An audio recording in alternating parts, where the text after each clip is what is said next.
नमस्कार, जय हिंद, वंदे मातरम। आप सभी विद्यार्थियों का स्वागत है आपके अपने यूट्यूब प्लेटफॉर्म उदय एजुकेशन में। विद्यार्थियों, आज के इस वीडियो में लेके आया हूँ अर्धवार्षिक परीक्षा की दृष्टि से इम्पोर्टेंट कक्षा 8वीं का सामाजिक विज्ञान का पेपर, जो कि इस बार आपके आने वाले अर्धवार्षिक परीक्षा की दृष्टि से वेरी वेरी मोस्ट इम्पोर्टेंट रहेगा और आप सभी विद्यार्थियों के लिए वरदान साबित होने वाला है। विद्यार्थियों, इस प्रश्न पत्र को पूरा पूरा शुरुआत से लेकर अंत तक आपको पूरा देखना है, अच्छे से समझना है। सारे के सारे प्रश्न आपके एग्ज़ाम में आने वाले महत्वपूर्ण प्रश्न हैं, तो बिल्कुल इस वीडियो को अंत तक देखिएगा। साथ ही आपको किसी भी प्रश्न का आंसर आता है तो भी आप कमेंट बॉक्स में ज़रूर लिख सकते हैं।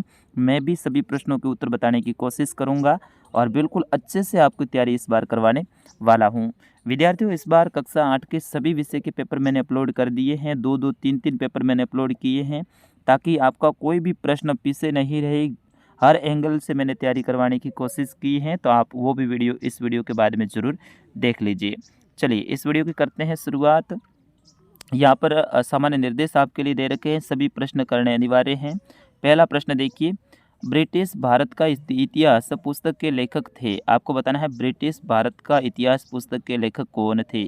Dalhousie, James Mill, Robert Clive, James Rennell. तो ब्रिटिश भारत का इतिहास जेम्स मिल ने लिखा था, ठीक है ना। तो ऑप्शन ब इसका सही आंसर रहेगा, जेम्स मिल।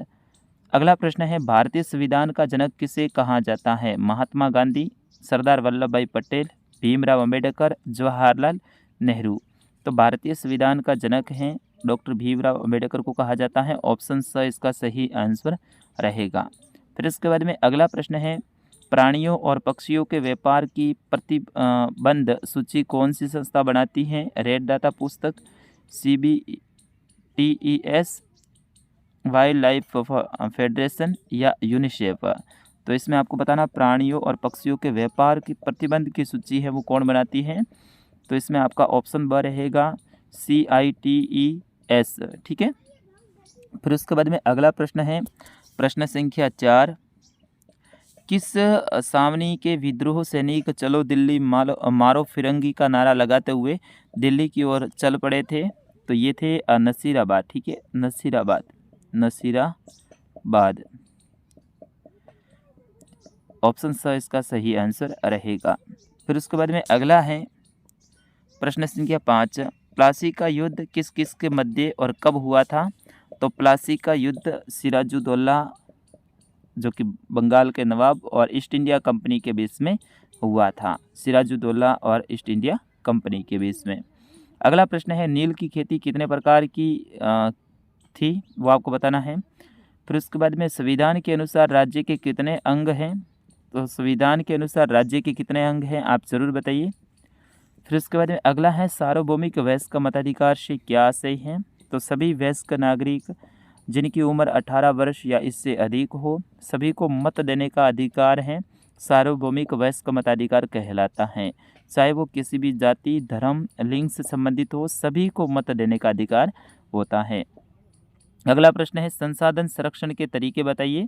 सबसे पहले संसाधन संरक्षण यानी संसाधनों का सतर्कतापूर्वक उपयोग करना और उसे नवीकरणीय के लिए समय देना संसाधन संरक्षण कहलाता है। तरीके, आपको अत्यधिक उपयोग नहीं करना है, आवश्यकता होने पर सीमित उपयोग करना है, उसको नया बनने के लिए कुछ समय देना है। ये तरीके आप बता सकते हैं। फिर इसके बाद में अगला प्रश्न है, जैविक कृषि का क्या तात्पर्य है। ठीक है, तो रासायनिक कृषि जो करते हैं उसके स्थान पर जैविक खाद वगैरह डाल के कृषि की जाती है, तो वो जैविक कृषि कहलाती है। जैसे कि केंचुए से उत्पादित जो खाद होता है उनका अधिक से अधिक उपयोग करना। फिर उसके बाद में अगला प्रश्न है, राजस्थान में मराठाओं ने सर्वप्रथम प्रवेश कहाँ और कब किया। राजस्थान में मराठाओं ने सर्वप्रथम प्रवेश कहाँ और कब किया। तो ये प्रश्न वेरी वेरी मोस्ट इम्पोर्टेंट है। अगला प्रश्न है, 1857 की क्रांति के समय राजस्थान में एजीजी कौन थे। एजीजी कौन थे, जॉर्ज पैट्रिक लॉरेंस थे। कौन थे, जॉर्ज पैट्रिक लॉरेंस। फिर उसके बाद में अगला प्रश्न है, राजस्थान के 19 नए जिलों के नाम आपको बताने हैं, जिसमें केकड़ी, सांचौर, ब्यावर, ठीक है ना। इन जो 19 ज़िले हैं इनके नाम आपको बताने हैं। फिर उसके बाद में अगला प्रश्न है, अंग्रेज भारत में व्यापार करना क्यों चाहते थे। क्योंकि भारत में विभिन्न प्रकार की उनकी यहाँ पर वस्तुएं उपलब्ध थी जिनकी मांग विदेशों में बहुत भारी मात्रा में थी और उनका व्यापार करके वो अधिक मुनाफा कमाना चाहते थे। फिर उसके बाद में अगला प्रश्न है, प्रश्न संख्या 15। अंग्रेज 1857 की क्रांति के क्या कारण थे? तो इसका सही कारण आपको बताना 1857 की क्रांति के क्या कारण थे। और फिर उसके बाद में अगला प्रश्न है, बंगाल के नवाब और ईस्ट इंडिया कंपनी के बीच में किन किन बातों पर विवाद थे? ये भी वेरी वेरी मोस्ट इंपॉर्टेंट प्रश्न है। बंगाल के नवाब और ईस्ट इंडिया कंपनी के बीच में किन किन बातों के विवाद थे, आप बताइएगा। फिर उसके बाद में अगला प्रश्न है, भारतीय संविधान में उल्लेखित मौलिक अधिकार बताइए। मौलिक अधिकार आपको बताने हैं, समानता का अधिकार, स्वतंत्रता का अधिकार, ठीक है, ये सब अधिकार हैं आपको बताने हैं इसमें। फिर उसके बाद में धर्मनिरपेक्षता से आप क्या समझते हैं? तो राज्य को किसी भी एक धर्म को विशेष मान्यता न देने का प्रावधान है। इसके साथ ही वो किसी भी धर्म को मान्यता नहीं देता है। राज्य की दृष्टि में सभी धर्म समान होते हैं, चाहे बड़ा हो या छोटा हो, सभी धर्मों को समान रूप से देखा जाता है। यही है धर्म निरपेक्षता। अगला प्रश्न है, अधीनस्थ न्यायालय से क्या आशय है? यानी आपको बताना है कि अधीनस्थ न्यायालय हैं वो किसे कहते हैं। फिर उसके बाद में 20वां प्रश्न है, नवीकरणीय एवं अनवीकरणीय संसाधनों में अंतर स्पष्ट कीजिए। ऐसे संसाधन जिनका एक बार उपयोग करने के बाद में पुनः नया बन जाता है तो वह नवीकरणीय संसाधन कहलाता है। जैसे सौर ऊर्जा, पवन ऊर्जा, यह नवीकरणीय संसाधन है। जबकि अनवीकरणीय संसाधन वे संसाधन होते हैं जिनका एक बार उपयोग करने के बाद में नया बनने में हजारों लाखों वर्ष लगते हैं, तो वे अनवीकरणीय संसाधन हैं। जैसे कि पेट्रोलियम, कोयला आदि आप बता सकते हैं। अगला प्रश्न है, भूस्खलन किसे कहते हैं? इसके रोकने की प्रविधियाँ बतानी है। जो जमीन धंसती हैं या फिर खिसकती हैं तो उन्हें कहते हैं। और इनके रोकने के जो विधियां हैं, इसमें आप अधिक से अधिक पेड़ लगाना, खनन को कम करना, इनके रोकने की विधियां हैं। फिर उसके बाद में अगला प्रश्न है, हुरडा सम्मेलन में किन किन प्रमुख राजपूत शासकों ने भाग लिया? तो हुरडा सम्मेलन हुरडा नामक स्थान भीलवाड़ा में हुआ था 17 जुलाई 1734 में। और मराठाओं की बढ़ती शक्ति को रोकने के लिए ये किया गया था। इसमें राजपूत शासक कौन कौन से थे जिन्होंने भाग लिया था, उनके नाम लिखने हैं।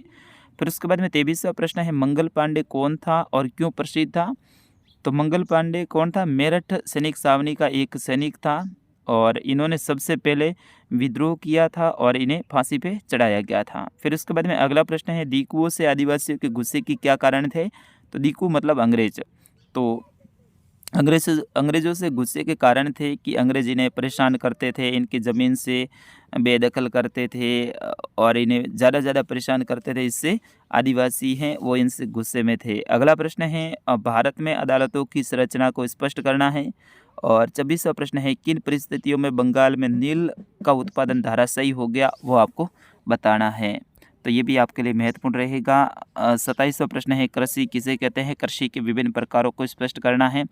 28वां प्रश्न है, भारत के मानचित्र में जयपुर, दिल्ली, मुंबई, कोलकाता और भोपाल को आपको अंकित करना है। आप किसी भी राज्य से संबंधित हैं तो आपके राज्य से संबंधित भी मैप इसमें आ सकता है। तो विद्यार्थियों, ये था कक्षा 8 का सामाजिक विज्ञान का पेपर। मिलते हैं अगले पेपर में, तब तक के लिए मुझे अनुमति दीजिए। नमस्कार, जय हिंद, वंदे मातरम।